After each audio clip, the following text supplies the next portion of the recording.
Imagine a circumstance where an AR-15 would be a better defense tool than, say, a double-barrel shotgun. You mean in defense of the Let home? me give you an example that you have a lawless environment where you have a natural disaster or some catastrophic event. And those things unfortunately do happen. And law and order breaks down because the police can't travel, there's no communication. And there are armed gangs roaming around neighborhoods.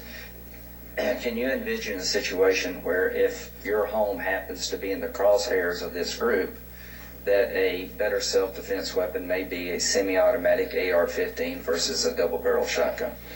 Well, I think dealing there with a hypothetical in a world... You don't have to agree with me. Am I unreasonable to say that I would prefer an AR-15? Well, as I said, you're dealing with a hypothetical in a world that I think doesn't exist. Well, I'm afraid that world does exist. I think it existed in New Orleans to some extent. Up in Long Island, it could exist tomorrow.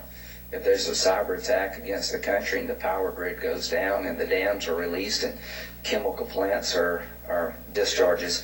Well, I don't think New Orleans would have been better served by having people with AR-15s in a post-Katrina environment. Well, what I'm saying, if my family was in the crosshairs of gangs that were roaming around neighborhoods in New Orleans or any other location, the deterrent effect of an AR-15 to protect my family, I think, is greater than a double-barrel shotgun. But the Vice President and I have a disagreement on that.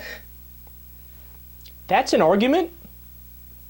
I love how he thinks that's a good argument, man. Oh, that's such a sad, sad argument. I can imagine a situation where a rocket launcher would be preferable over a gun. I can imagine a situation where a grenade launcher or a Scud missile or a biological weapon or, I don't know, you pick, a nuclear weapon. I can imagine a billion situations where those would be preferable to the other ones. But does that mean that I should legally have the right to have those things? Of course not. That's such a dumb argument.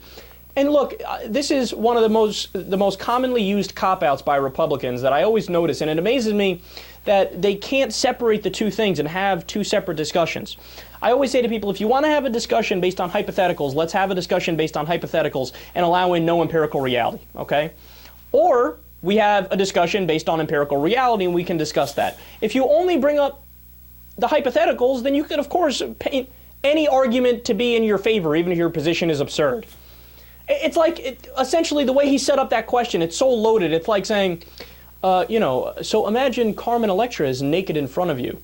Would you rather want to have the ability to get your penis erect, or would you want to not have the ability to get your penis erect and be limp?